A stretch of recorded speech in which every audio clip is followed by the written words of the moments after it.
talked a little bit about it yesterday about craft beer and how a lot of states have reformed how beer is brewed in the craft beer industry.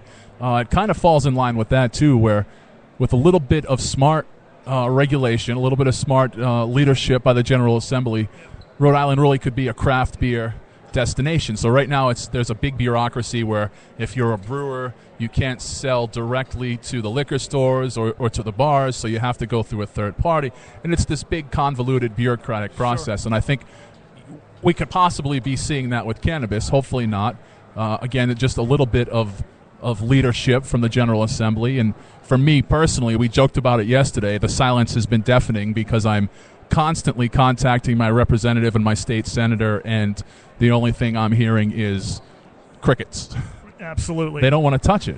Well, you know what? I think part of it is those who are resisting are either tied up with Big Pharma, yeah, or they're just sitting on the sidelines waiting to sell their soul, and they're just waiting for the biggest bidder to come along.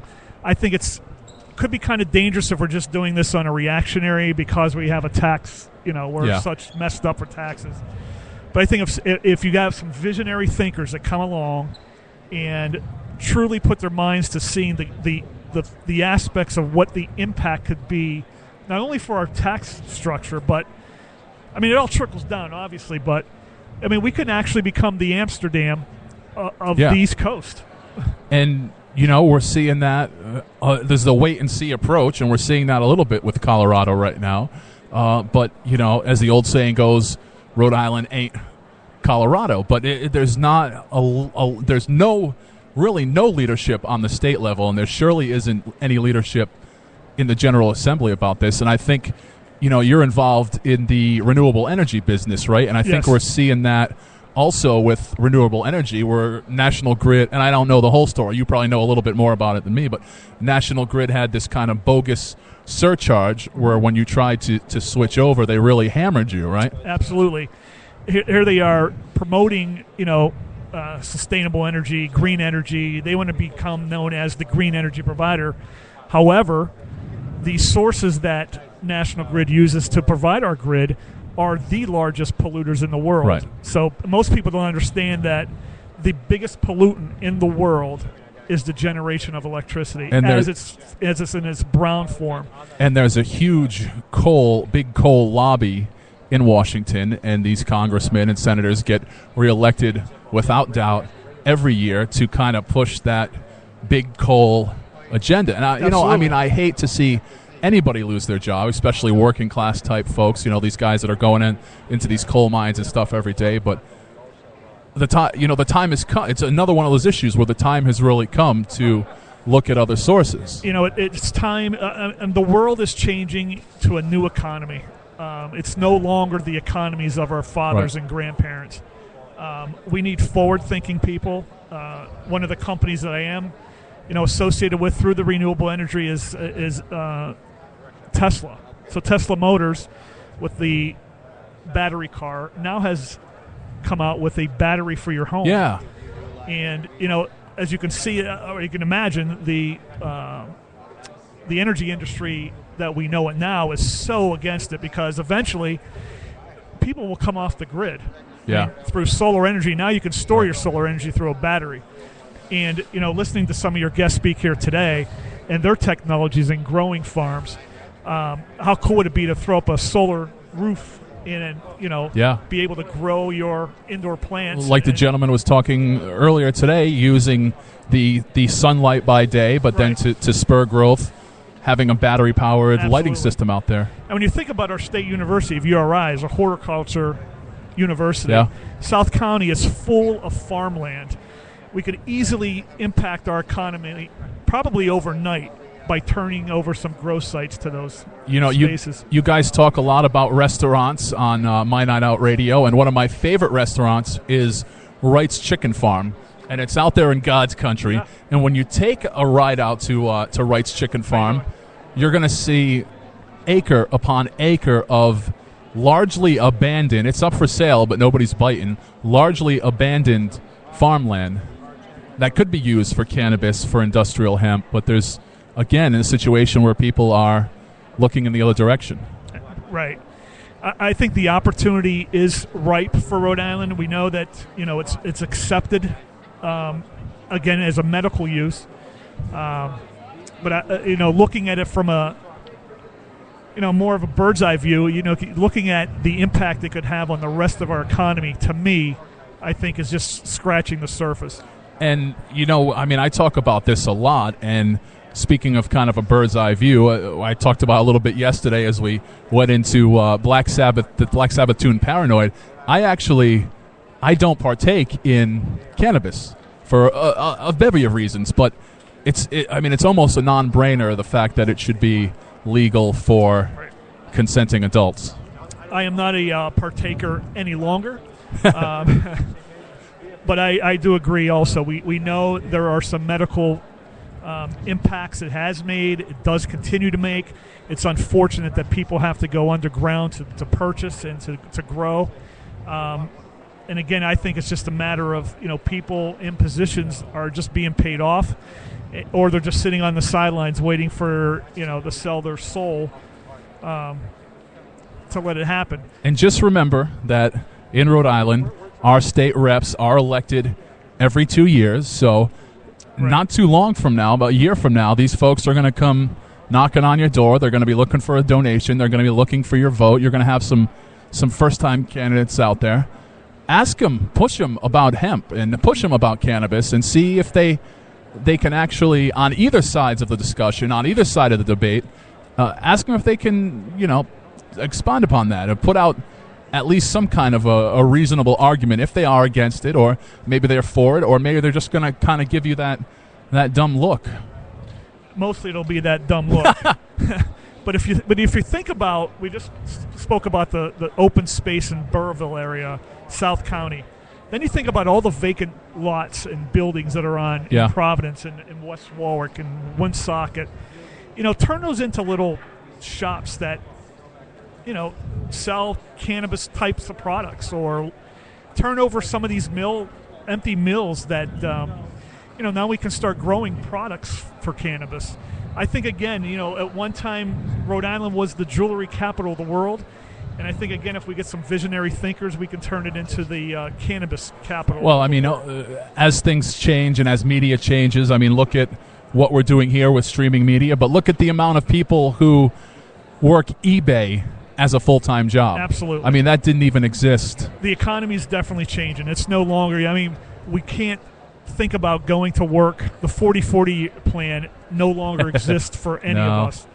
I'm talking to George Nasser. He's from My Night Out Radio and MyNightOutRI.com. A huge supporter, like myself and like Rhode Island Free Radio, of local music. So we're going to go down to some now, one of my favorite bands, one of your favorite local bands.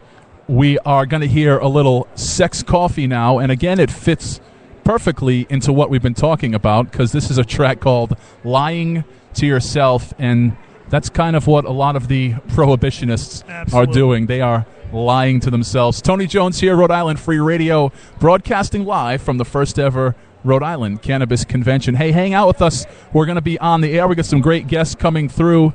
We're going to be on the air with you until 3:30 today. And you still have time to come down to the Cannabis Convention today. You paid for this lovely convention center, and you will continue to pay for this lovely convention center. Coming up at 2 o'clock, the Politics and Activism panel. At 3 o'clock today, cannabis testing and quality. Now down to the local music. Here's Sex Coffee, Lying to Yourself.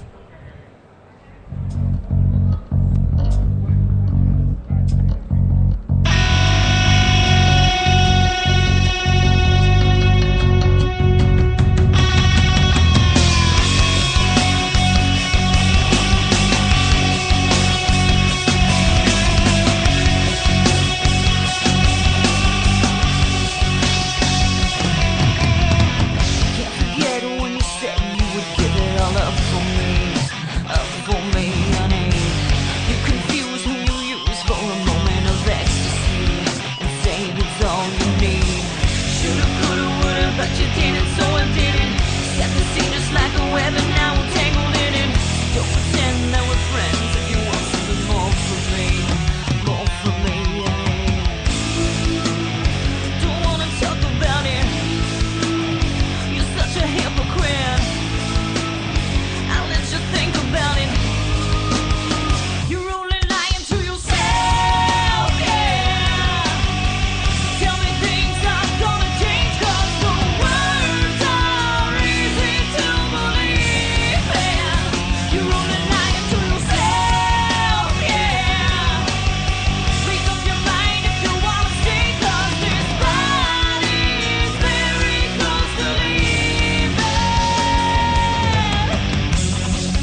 incredible disservice. Live from the Rhode Island Cannabis Convention. Tony Jones here, Rhode Island Free Radio, online at rifreeradio.org. Coming out of some local music, you heard some Sex Coffee, Lying to Yourself, the name of that one. We'll be with you here until 3:30 today, providing gavel-to-gavel coverage of the Rhode Island Cannabis Convention. I am joined by my old pal. Yes, when I look at this man, I think to myself, I've created a monster. He is Pat Ford of the Coalition, online at coalitionradio.us. Pat, just returning from walking the floor today, what's it looking like out there as far as vendors go and for folks listening at home? Well, I just love the environment here. You know, it's a very friendly, low-key, non-hustle environment. Folks are selling stuff. Folks are selling products. There's certainly a lot of product specials. But I think this event has found a home. I think this is going to be an annual event, and I think you're going to see it grow and prosper over the next few years. You know, clearly you've got support services here in the form of compassion centers and caregivers. You've got support services to the compassion centers, folks who are able to do the chemistry and the analysis necessary to run them efficiently. You've got a lot of fun stuff, lifestyle providers who provide a variety of tools necessary to implement the use of cannabis, both at a social and a medical level. You've got folks who train people. We're going to have folks on from Cannabis University, I think, a little later on in the broadcast. And you've got a number of educational forums here that will entertain and inform you at the same time at a very, very high level. So clearly